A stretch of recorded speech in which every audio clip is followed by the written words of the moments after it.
Rising Pakistan کے معزز ناظرین، خلفائے راشدین کے بعد اگر قوم پر کوئی کاری ضرب پڑی ہے تو وہ سلطان ایوبی کے انتقال کی تھی۔ قلعے، شہر، وہاں کے لوگوں اور دنیا بھر کے مسلمانوں پر غم کی ایسی گھٹا چھا گئی جو صرف خدا جانتا ہے کہ کتنی گہری تھی۔ میں ہوں رانا ندیم اور آپ دیکھ رہے ہیں رائزنگ پاکستان۔ نئے آنے والے دوستوں سے گزارش ہے کہ جنہوں نے ابھی تک ہمارے چینل کو سبسکرائب نہیں کیا وہ پہلے ہمارے چینل کو سبسکرائب کر لیں اور ساتھ ہی بیل آئیکن کا بٹن بھی پریس کر لیں تاکہ ہماری نئی آنے والی ویڈیو کا نوٹیفیکیشن سب سے پہلے آپ کو مل سکے۔ ناظرین، لوگوں کو اکثر کہتے سنا ہے کہ انہیں جو شخص سب سے زیادہ عزیز ہے اس کے لیے وہ اپنی جان قربان کر دیں گے، لیکن میں نے کبھی کسی کو کسی کے لیے جان قربان کرتے نہیں دیکھا۔ البتہ میں قسم کھا کر کہتا ہوں کہ سلطان ایوبی کی زندگی کی آخری رات ہم سے کوئی پوچھتا کہ سلطان ایوبی کی جگہ کون مرنے کو تیار ہے تو ہم میں سے بہت سے لوگ اپنی جانیں قربان کر کے سلطان ایوبی کو زندہ رکھتے۔ اس روز شہر میں جسے دیکھا بے اختیار آنسو بہاتے دیکھا۔ لوگ رونے کے سوا کچھ اور سوچتے ہی نہیں تھے۔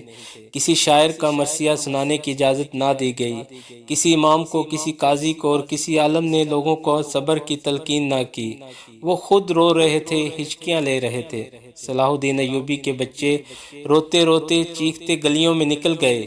انہیں روتا دیکھ کر لوگ تھاڑے مار مار کر روتے رہے۔ ظہر کی نماز کا وقت ہو گیا۔ اس وقت سلطان ایوبی کی میت کو آخری غسل دے کر کفن پہنایا جا چکا تھا۔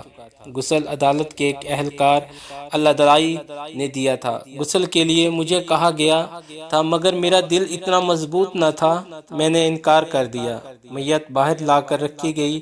جنازے پر جو کپڑا ڈالا گیا وہ قاضی الفضل نے دیا تھا۔ جب جنازہ لوگوں کے سامنے رکھا گیا تو مردوں کی دھاڑیں اور عورتوں کی چیخوں سے آسمان کا جگر چاک ہونے کا لگا۔ دمشق کی عورتوں کے بین سننے نہیں جاتے تھے۔ قاضی محی الدین ابن ذکری نے نماز جنازہ پڑھائی۔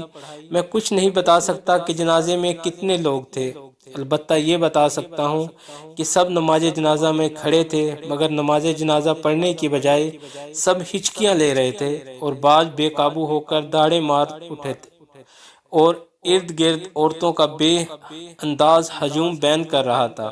نماز جنازہ کے بعد میت باغیچے کے اس مکان میں رکھی گئی جہاں مرحوم نے علالت کے دن گزارے تھے۔ عصر سے کچھ دیر پہلے سلطان ایوبی کو قبر میں اتار دیا گیا۔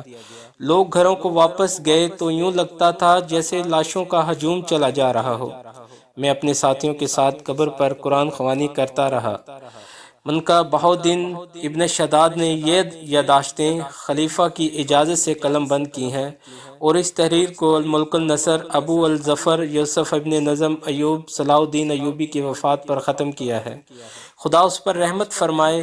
اس تحریر سے میرا مقصد خدا کی خوشنودی ہے اور میرا مقصد یہ بھی ہے کہ اسے یاد رکھو جو نیک تھا اور صرف نیکی پر دھیان رکھو۔ ان یادداشتوں کے بعد یہ بتانا بھی ضروری ہے کہ سلطان ایوبی کی ایک خواہش یہ تھی کہ فلسطین کو صلیبوں سے پاک کرے۔ اس کی یہ خواہش پوری ہو گئی۔ اس کی دوسری خواہش یہ تھی کہ فتح فلسطین کے فریضہ کے بعد فریضہ حج ادا ہو۔ اس کی ذاتی مگر اس کی یہ خواہش پوری نہ ہو سکی۔ اس کی وجہ بیماری نہیں تھی بلکہ یہ اس کے پاس اتنے پیسے ہی نہیں تھے کہ اس کی ذاتی جیب خالی تھی۔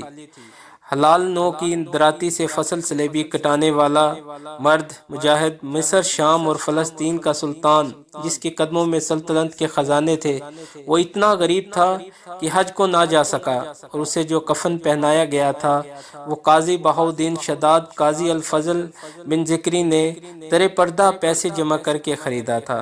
آج فلسطین صلاح الدین ایوبی کا ماتم اسی طرح کر رہا ہے جس طرح 4 مارچ 1193 کے روز دمشق کی بیٹیوں نے بیان کیے تھے۔ امید کرتے ہیں دوستو آپ کو آج کی ویڈیو اچھی لگی ہوگی۔ اگر ویڈیو پسند آئے تو دوستوں کے ساتھ شیئر کریں، لائک کریں اور کمنٹ میں اپنی رائے کا اظہار ضرور کریں۔ شکریہ۔